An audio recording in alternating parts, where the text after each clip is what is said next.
The guest is Pastor Walker, and the topic is the Hands of God Recovery Ministry.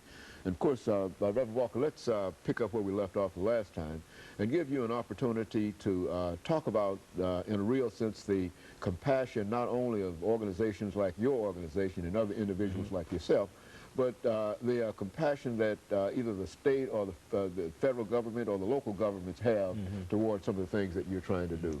Well, right now, Dr. Haney, I don't actually find the state and local government as supportive of this type of ministry program as I would think they should be.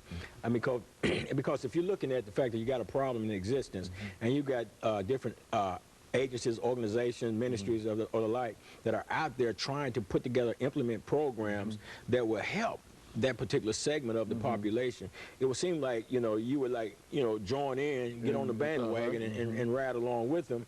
But a lot of times you find out that, especially with our Metro Council, for one thing, the number of people, they pass this ordinance, it's kind of like almost like under the table, because nobody came to the individuals that run what they call halfway houses and stuff like that and asked our input on this thing at all. But they passed this ordinance concerning limiting the number of people that could be in any one of the locations. But now we set our places up like residential housing, and I don't think there's a limit on how many people you can have in your family, but yet they come up with this, and I can understand in part why they would do something like that, because there are some flop houses out here. People that are looking at this, and people are trying to gain financially off of the misfortunes of other people, and they just try to get in it for money, and they set up any kind of old roach-infested place somewhere, and that's what the council's idea was. Let's shut them down. But my thing is, go directly to them and shut them down. Don't blanket this thing, whereas the people like myself and other programs that are really trying to help people, that's really got a structured program, that's really got programs within their program, in their places, don't go at them. And then they got this thing now, I'm not sure if it's passed or not, or if they're trying to get it through. But there's a thing about now they want to require that you put sprinkler systems in these locations. Now, Dr. Haney, again, they're not requiring just your regular families to put in a sprinkler system. I think it's set up, why not support us in what we're doing? We meet the fire code, we got the smoke detectors, we got the fire extinguishers and stuff like that in there. We're meeting all of that.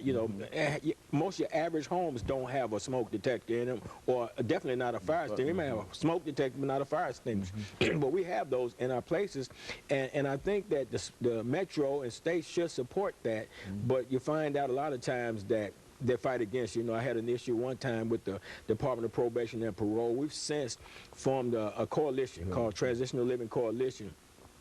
Transitional Living Coalition, TLC, and we had a meeting with the people at Probation and Parole, and at that particular meeting they had agreed to put my house and my program back on the approved list, because Dr. Haney, I had opened up like 7 houses specifically designed for people coming out of the prison system. Of course you would think that, hey, they'd be glad you got that going on, you're on the approved list and everything, but they crossed me off of that. But we've sit down, and I think we've come to terms with that, and we're going to get back on the list as far as that go. Now, then you got our new mayor that was just been sworn in, Mayor Carl Dean. We had a meeting with him prior to the election. He met with our coalition. It was set up, and we met with him, and I think he's got a heart.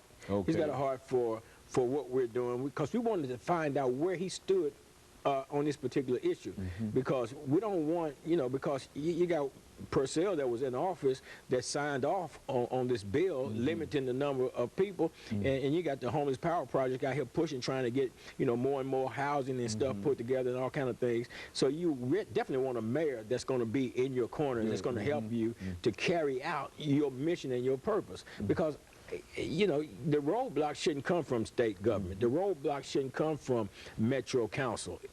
That should be our support system right there. They should be supporting us. But I believe we're going to be able to create that relationship with them. I believe that in the formation of this new coalition that we're in the formation of it right now, I think it's going to make a difference, because it's going to include different agencies that are doing the same thing, coming together as a group, as a block.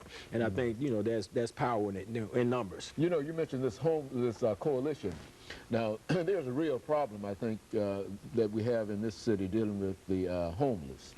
Speak to that. I mean, how does your organization deal with the, I know you deal with people who are coming directly out of the prison system, and some of those, I guess, could indeed end up homeless and etc. But in terms of the general homeless population, what are some of the things that you think that you need in order to be much more effective in dealing with, because you're already there, working. Right. What do you need to be much more effective in dealing with the individuals that come to you? Well, of course, your number one need is going to always be finance. You're going to always need finance because it's hard to meet people's needs that don't have any money if you don't have money. You know, if you get people that, you know, that come and check out your program, see what you're doing, and then, you know, commit to, you know, sowing seed in, because we get no funding from the government. We get no funding from the state. As a matter of fact, Dr. Haney, you know, as a minister, having a ministry, a Christian ministry, I don't want any funding from the government. I don't want it, because I kind of feel like somewhere down the line it's a trap. You know, I think they dangle that money carrot out there, and so many people are reaching and grabbing it and stuff. But at the same time, they're telling you how to do what you do.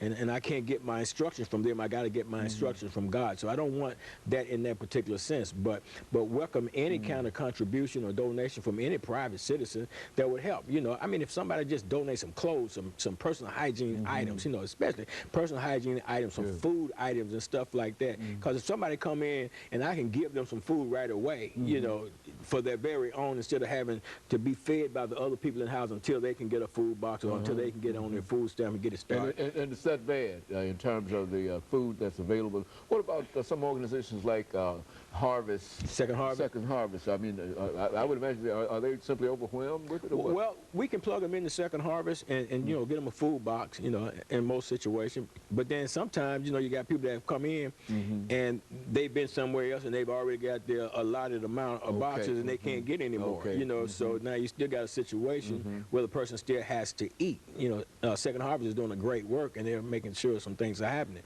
But at the same time, you know, if we got food in-house, then we don't have to send them to Second Harvest and let somebody else go to Second Harvest and get that, and we can provide that food and take that burden off of Second Harvest, you know, just by simply having people that would donate, you know, food items, personal hygiene items, things like that. Well, you've had a better chance, I think, Reverend Walker, to see this than most of us.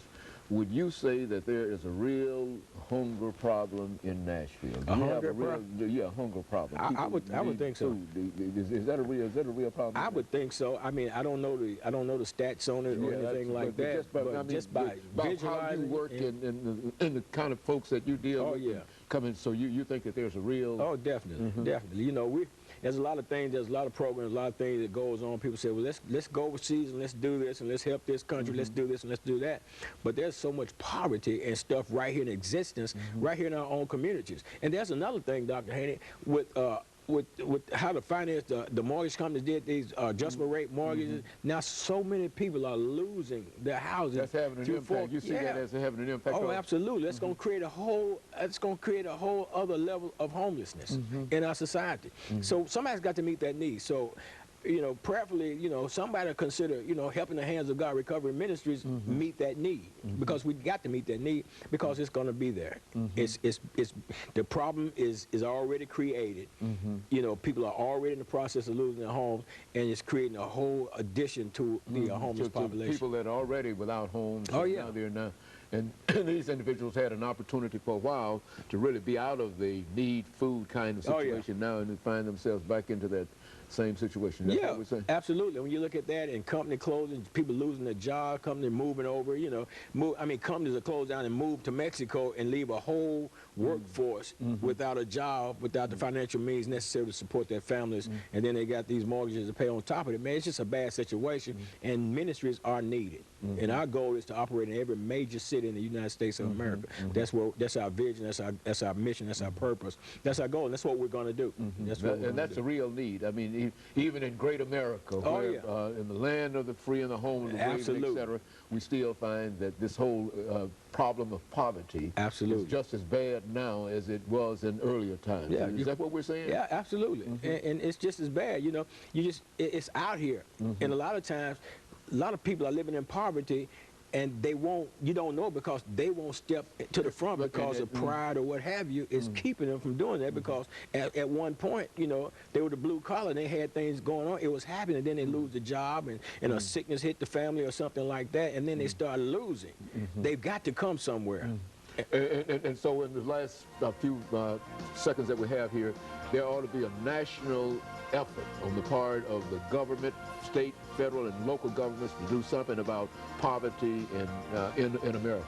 I think so, but deeper than that, I think it ought to hit home in the church. I think the church needs to step up. Very good. And of course, let me encourage our audience to tune in again next week for another informative edition of Comments. Thank you and good morning.